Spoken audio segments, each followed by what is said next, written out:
Hello les amis, je vous retrouve pour une nouvelle vidéo sur le basket en NBA, le suivi des San Antonio Spurs. Et cette nuit, les Spurs ont gagné chez les Atlanta Hawks 126 à 125, un match serré jusqu'au bout du bout avec une victoire à 1 seconde, 2 secondes de la fin grâce à un lancer franc marqué victorieux par Victor Wembanyama.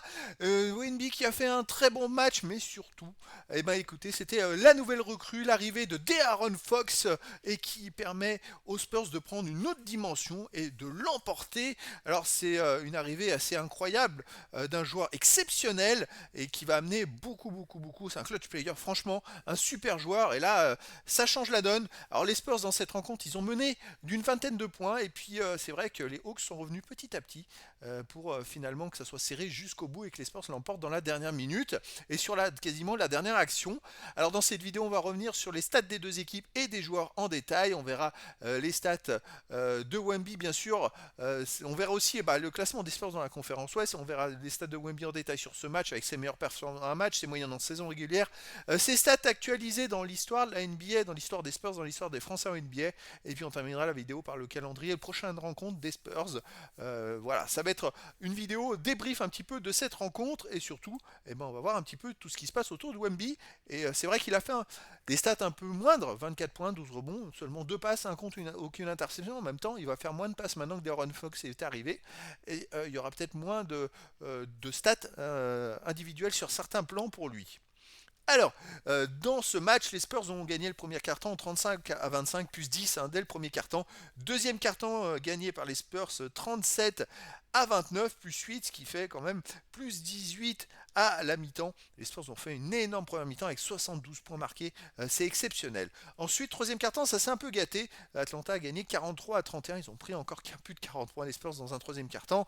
Et c'est vrai que voilà, les Spurs menaient quand même, hein. Ils menaient à ce moment-là de 6 points, mais voilà, les Hawks revenaient et puis dernier carton remporté à nouveau par Atlanta 28-23. Les Spurs n'ont marqué que 23 points. En fait, en première mi-temps, ils mettent 72 points, en deuxième mi-temps, ils en mettent que 54. Et puis l'inverse, ils en prennent 54 en première mi-temps et en deuxième mi-temps, ils en prennent 71. Alors, au niveau des Spurs, on va s'arrêter sur De'Aaron Fox. Voilà, c'était son premier match. C'est celui qui a le plus joué, hein. 37 minutes. Il met 24 points, 11 sur 22 au tir, 2 sur 7 à 3 points. Pas très adroit à 3 points. Bon, c'est comme ça, il faut qu'il prenne sa place, hein. C'est quand même. Voilà. Il fait un rebond offensif, 4 rebonds défensifs, 5 rebonds au total, 13 passes décisives. C'est pour ça que je vous dis que Wemby risque de faire moins de passes décisives avec l'arrivée d'Aaron Fox. Parce que quand on a deux passeurs comme De'Aaron Fox qui fait 13 passes et Chris Paul qui en fait 9, c'est énorme. Là, je pense que les Spurs ils vont aller taper dans le top 5 des équipes en niveau de passes décisives en NBA, je suppose, hein. Il fait 3 interceptions également, un seul ballon perdu. Il fait un match vraiment énorme, hein, franchement, un très bon match pour une recrue. Et puis il pèse sur la rencontre vraiment. Sinon, Devin Vassell, c'est 20 points également, 9 sur 18 au tir, mais 2 sur 8 à 3 points. Ils n'ont pas été très adroits à 3 points, hein. Victor fait 2 sur 5 à 3 points, 8 sur 15 au tir, plutôt adroit. Chris Paul 3 sur 6 à 3 points, c'est pas mal. Harrison Barnes 6 sur 10 au tir et 1 sur 2 à 3 points. 13 points pour Harrison Barnes et puis 11 points pour Chris Paul. En sortie de banc, 15 points pour Jeremy Sochan, il fait 7 sur 8 au tir. 11 points pour Stephen Castle, pas très adroit, 3 sur 9 au tir. Et puis Keldon Johnson que 3 points. Malheureusement, il risque d'avoir un peu moins de temps de jeu. Keldon Johnson avec l'arrivée de De'Aaron Fox, ça va un peu se compliquer pour lui. Et Champagny qui joue moins également, il met que 5 points. Ils ont tourné qu'à 9, hein, les Spurs cette fois. Et ils ont fait que 32% au tir à 3 points. Comparé à Atlanta qui fait 38%. Alors, regardez Atlanta, Trae Young il met 32 points, il fait 12 passes, mais il perd 9 ballons. C'est vrai que ça, c'était en première mi-temps, c'était une catastrophe. Il a perdu trop de ballons. Après, les tirs 10 sur 21, 3 sur 11 à 3 points. On peut noter aussi DeAndre Hunter qui fait un bon match, hein. Il fait 22 points, 10 rebonds avec 8 sur 15 au tir et 6 sur 11 à 3 points. Il était très très bon DeAndre Hunter à 3 points. Les autres joueurs 19 points, 8 sur 14 pour Dyson Daniels, 30 points, 12 rebonds, 5 passes pour Okungwu avec 13 sur 16 au tir et 3 sur 5 à 3 points. Il fait un match monstrueux. Vous voyez, des joueurs qui font un match monstrueux comme ça et pourtant ils perdent, hein. Atlanta. C'est ça qui est fou. Ils ont tourné à une meilleure adresse d'ailleurs que les Spurs. La différence, ça se joue vraiment sur des détails. On va regarder les ballons, ils en ont perdu 20 alors que les Spurs en ont perdu 10. Donc voilà, la différence, c'est les ballons perdus. Ils ont perdu trop de ballons et puis c'est vrai que Trae Young en a perdu trop. Là, face aux Spurs qui étaient hyper dynamiques, hyper véloces en défense et puis qui sont hyper athlétiques également, avec les Brad Victor et d'autres, ils gênent beaucoup hein, sur toutes les passes. Donc voilà, au final, eh ben, c'est une belle victoire des Spurs. J'ai hâte de voir la suite avec l'arrivée maintenant d'Aaron Fox. Ça change la donne hein, pour la suite. Alors, les Spurs dans la conférence Ouest, ils sont toujours 12e hein, avec 22 victoires, 26 défaites. Il va falloir du temps. Ils sont maintenant à 3 victoires de la 10e place qui est qualifiée pour les playoffs. Il va falloir qu'ils enchaînent hein, les victoires s'ils veulent revenir. Mais il y a encore de la place hein, d'ici la fin de la saison. C'est vrai que ça change la donne. Hein, l'arrivée de Darren Fox, c'est un truc de fou.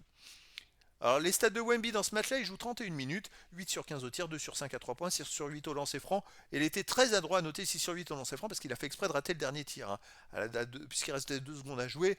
S'il le marquait, il y avait 2 points d'avance, les autres ils pouvaient après poser le jeu et puis enfin faire une action à 3 points, tandis que là, en ratant, il fallait qu'il prenne le rebond et qu'il reparte. Voilà, au moins c'était plus prudent. Et donc il a mis 24 points, 4 rebonds offensifs, c'est très très bon. Il a été décisif à la dernière minute et il a pris un rebond offensif dans la dernière minute sur un tir de De'Aaron Fox qui ressort. Et c'est vrai que ça leur fait 2 points d'avance avant que je crois que c'est Trae Young qui marque à 2 points également, qui régalise à quelques secondes de la fin. Donc voilà, c'est quand même pas mal. 8 rebonds défensifs, 12 rebonds total, 2 passes décisives, aucune interception, seulement un compte. Oui, ces 3 stats là, un peu en dessous de d'habitude. L'arrivée d'Aaron Fox fait qu'il va faire moins de passes décisives. Il faut s'y attendre. Les interceptions et les contres, il va falloir voir, mais tout le monde a peur de jouer contre Wemby, donc ils n'osent pas aller au panier. Et en mettant un super défenseur comme De'Aaron Fox en plus, ça va sacrément embêter les équipes adverses. Aucun ballon perdu, un seul ballon perdu, pardon, 5 fautes, moins 12 quand il est sur le terrain. Par contre, quand il est sur le terrain, c'est pas non plus top, sauf en première mi-temps où c'était top, c'était plus en deuxième mi-temps. Mais voilà, ce qui compte, après, s'il est sur le terrain, que quand il y a les meilleurs joueurs en face et que quand il sort, c'est les remplaçants, voilà, le rapport, il faut voir le rapport aussi. Hein. Alors on arrive maintenant à ses moyennes en saison régulière, 24,6 de moyenne, 10 rebonds 9, 3 passes 6, une interception 1, 3 contre 9. Bon, il n'y a pas trop d'évolution. Il faudra voir sur plusieurs matchs avec l'arrivée de Ron Fox si ça impacte ses stats. Alors on continue. Les stats de Wimby dans l'histoire de la NBA. Alors il a fait qu'un compte, donc il en a 416. Maintenant il est cinquième depuis quelques matchs. Hein. Il est devenu cinquième de l'histoire à 21 ans, je le précise. Et il lui manque 28 comptes pour dépasser Kevin Garnett, qui est quatrième. On va espérer. Hein. Et sinon, voilà, dans les autres stats, c'est vrai qu'il progresse puisqu'il a fait encore 2 sur 5 à 3 points. Il n'a pas gagné de place. Il est toujours 24e aux 3 points marqués, 21e aux 3 points tentés. C'est plutôt pas mal. Là, ce que je note aussi, c'est qu'il a marqué aussi 6 lancers francs sur 8 tentés. Donc ça va être pas mal pour les autres classements parce qu'il va pouvoir progresser dans les lancers francs également. C'est à surveiller. Je regarde aussi les points. Bon, les points, il en marque moins depuis quelques temps, mais en même temps, avec l'arrivée d'Aaron Fox, il devrait en marquer moins et tirer moins. Ça, c'est quand même, sauf si d'autres joueurs partent. Mais il va falloir voir comment ils vont gérer. À 22 ans, c'est vrai qu'il est 68e aux 3 points marqués, il a gagné 2 places, 62e aux 3 points tentés, il a gagné 2 places également. Les rebonds défensifs, il a gagné une place, il est 92e. Même à 21 ans, il a gagné une place, il est 25e. Maintenant, c'est vrai qu'il y a une stat où il a gagné. Total rebond, il est 45e à 21 ans, il a gagné 2 places. Et puis voilà, les autres stats, bon, ça progresse un peu dans tous les compartiments, dans toutes les stats. Alors dans l'histoire des San Antonio Spurs, il n'a pas gagné de place sur les stats à 21 ans, 22 ans, mais il en a gagné sur le général. Bon, voilà, c'est comme ça, il est au plafond de pas mal de stats. Il lui manque 30 paniers à 3 points marqués pour être le meilleur 22 ans, 28 paniers à 3 points tentés. Sinon, je regarde, il lui manque plus que 34 rebonds, les amis. 34 rebonds. Dans 34 rebonds, Victor sera le meilleur rebondeur de l'histoire des San Antonio Spurs à 21 ans. Donc, il ne manque pas grand-chose. Et puis surtout qu'à 22 ans, il y en a 463 parce que voilà, Tim Duncan, il a eu des stats, mais un peu après. Donc, moi, je pense qu'il va pouvoir dépasser même Mark Hulderding très très vite dans pas mal de stats. Ça va être très intéressant. Et puis Tony Parker, on va voir, hein, parce qu'avec l'arrivée d'Aaron Fox, ça va limiter les stats, il va falloir surveiller. Par exemple, les lancers francs marqués, il en a manque 158 pour être le meilleur, et 206 lancers francs tentés, alors qu'il reste 30 matchs, il va falloir qu'il en tire 5 à 10 par match. Hein.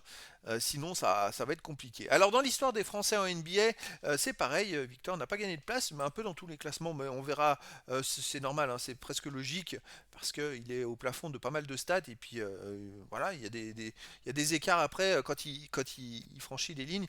Mais par exemple, à 22 ans, on voit qu'il lui manque 19 paniers à 3 points tentés. Donc dans 19 tentatives à 3 points, ça sera le meilleur français à 22 ans. Et sinon, les autres stats, vous voyez, Tony Parker, 80 lancers francs, il lui manque 80 lancers francs à marquer pour dépasser Tony Parker à 21 ans. Je vais surveiller tout ça. Pour les rebonds, 80 rebonds offensifs à 22 ans pour Rudy Gobert. Là, il en a pris 4. Hein. S'il continue à faire des matchs comme ça, franchement, il va pouvoir même viser et dépasser Rudy Gobert dès cette année. Mais ça va être compliqué quand même. Après, avec l'arrivée d'Aaron Fox, il va peut-être jouer plus dans la raquette offensivement pour aller chercher les rebonds. Là, il écartait beaucoup à 3 points, il a tiré que 5 fois dans ce match-là, mais l'arrivée d'Aaron Fox, ça change un petit peu la donne. Hein. Et puis tout dépend des rotations aussi, parce que s'il joue sur le terrain quand il y a d'Aaron Fox ou pas, sa position sera peut-être pas la même. Donc voilà, une suite très intéressante avec je pense, des matchs à surveiller pour la suite. Alors, prochaine rencontre les amis, dans 2 jours tout simplement, ce sera le 8 février à 1h du matin, heure française, je précise, parce qu'aux États-Unis on sera encore le 7 février, et les San Antonio Spurs vont jouer chez les Charlotte Hornets, où il y a 2 Français, donc c'est plutôt sympa. Les Hornets c'est 12 victoires, 36 défaites, 8 victoires, 20 défaites à domicile, les Spurs 22 victoires, 26 défaites à l'extérieur, 8 victoires, 13 défaites. C'est un match qui est à la portée des Spurs. Maintenant avec Darren Fox, il faut viser plus haut, et c'est le genre de match qu'ils doivent absolument gagner s'ils veulent espérer aller en playoff. Donc voilà les amis. Mais écoutez, je vous dis à très bientôt pour une nouvelle vidéo.